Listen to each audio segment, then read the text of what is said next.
నాయుడుపేట పట్టణంలో స్వచ్ఛత హీ సేవ కార్యక్రమం ఘనంగా జరిగింది. మున్సిపల్ కమిషనర్ ఫజుల్లాలు ఆధ్వర్యంలో మున్సిపల్ అధికారులు సిబ్బంది పెద్ద సంఖ్యలో పాల్గొన్నారు. ఎంపీడీఓ కార్యాలయం వద్ద పేరుకుపోయిన చెత్తను శుభ్రం చేసిన అనంతరం అధికారులు ర్యాలీగా బయలుదేరారు. సిఎస్ తేజ్ సెంటర్లో మానవహారం నిర్వహించి ప్రజల్లో అవగాహన కల్పించారు. ఈ సందర్భంగా కమిషనర్ ఫజుల్లాలు మాట్లాడుతూ ఇళ్ల పరిసర ప్రాంతాలను ఎల్లప్పుడూ శుభ్రంగా ఉంచుకోవాలని ప్రజలను కోరారు.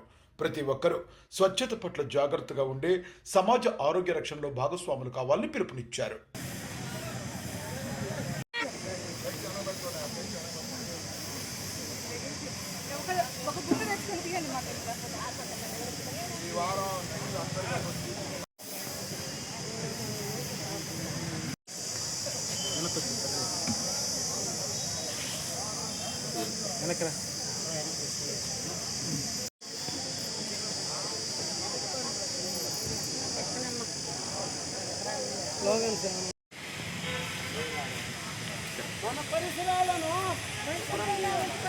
మన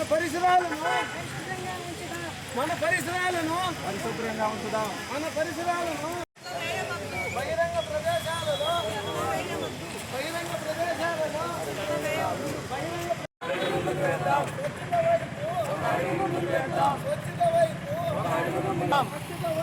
ఒక అడుగు ముందుకు వేద్దాం. మన పరిసరాలను పరిశుభ్రంగా ఉంచుదాం. మన పరిసరాలను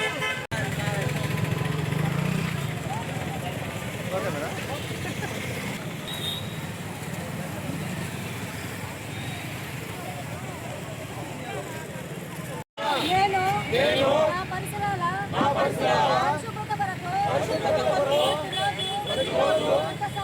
కొంత సమయం కేటాయిస్తానని నా వంతు కృషిగా నేను చేసిన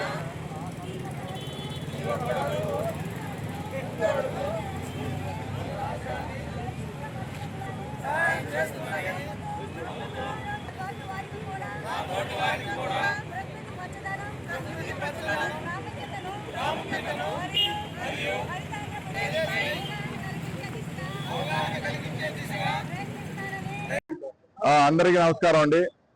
రాష్ట్ర ప్రభుత్వం యొక్క ఆదేశాల మేరకు ఈ నెల 17వ తారీఖు నుంచి వచ్చే నెల 2వ తేదీ అంటే గాంధీ జయంతి వరకు ప్రతిరోజు ఒక ఏరియాలో స్వచ్ఛత అంటే ఏదైతే అశుభ్రంగా ఉన్నటువంటి ప్రాంతానికి శుభ్రం చేయటం, దానికి సంబంధించినటువంటి బిఫోర్ అండ్ ఆఫ్టర్ సంబంధించినటువంటి ఫొటోస్ అన్ని కూడా ఈ స్వచ్ఛత హీ సేవ యాప్ లో మనం డౌన్లోడ్ చేయటం, ఈ అప్లోడ్ చేయడం జరుగుతుంది.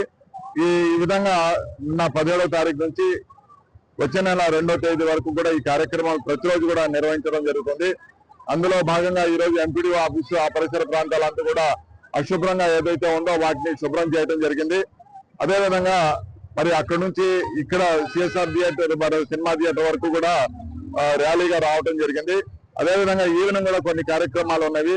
అవి అంటే మన మేజర్ డ్రైన్స్ ఏదైతే ఉన్నాయో ప్రజెంట్ ఎలా ఉంది, మనం చేసిన తర్వాత ఎలా ఉంది, ఈ ఫొటోస్ ప్రతిరోజు కూడా ఒక్కో ఏరియాకి తీసుకొని ఈ కార్యక్రమం నిర్వహించడం జరుగుతుంది. అందులో భాగంగా ఈ రోజు మన మున్సిపల్ కార్మికులు, అదేవిధంగా మెప్మా సిబ్బంది, సచివాలయం సిబ్బంది, మున్సిపల్ సిబ్బంది అందరూ కూడా పార్టిసిపేట్ చేశారు. అందరూ కూడా పేరు పేరున ధన్యవాదాలు తెలుపుకుంటున్నారు. రాష్ట్ర ప్రభుత్వం చెప్తున్నటువంటి మరి అదేవిధంగా కేంద్ర ప్రభుత్వం చెప్తున్నటువంటి విషయాల్ని ప్రజలు తప్పనిసరిగా పాటించి పరిసరాలన్నీ అన్నిటిని కూడా శుభ్రంగా పెట్టుకునేటట్టయితే మన టౌన్ స్వచ్ఛత హీ సేవలో కార్యక్రమంలో భాగంగా శుభ్రంగా ఉండడానికి అవకాశం ఉంటుంది. ప్రతి ఒక్కరు కూడా ఆరోగ్యంగా ఉండడానికి అవకాశం ఉంటుంది. అది మన చేతిలోనే ఉంటుంది. చెత్తని ఎక్కడంటే అక్కడ విచ్చలవిడిగా రోడ్ల మీద కానీ డ్రైనేజ్ లో కానీ వేయకుండా దాన్ని తడి పొడి చెత్తగా వేరు చేసి వాటిని సేంద్రియ ఎరువుగా తయారు చేసుకోవడానికి కూడా అవకాశం ఉంటుంది. ఈ విధంగా చేసినప్పుడు మనం ఆరోగ్యంగా, ఆనందంగా, ఆహ్లాదంగా ఉండటానికి కూడా అవకాశం ఉంటుంది. అందులో భాగంగా ప్రజలందరూ అవగాహన కల్పించుకోవాలి. ప్రజలంతా, ఎందుకంటే ప్రతిసారి ప్రభుత్వం చెప్తున్నటువంటి కార్యక్రమం మేము నిర్వహిస్తున్నాము. ప్రజలకి అవగాహన వచ్చి ఈ విధంగా ఎక్కడ కూడా అశుభ్రంగా చేయకుండా ప్రతి ఇంటి నుంచి కూడా ఇచ్చే చెత్తని తడి పొడి వేరు చేసి ఇచ్చినప్పుడే మనం ఈ కార్యక్రమంలో మనం అందరం కూడా సాధించడానికి అవకాశం ఉంటుంది.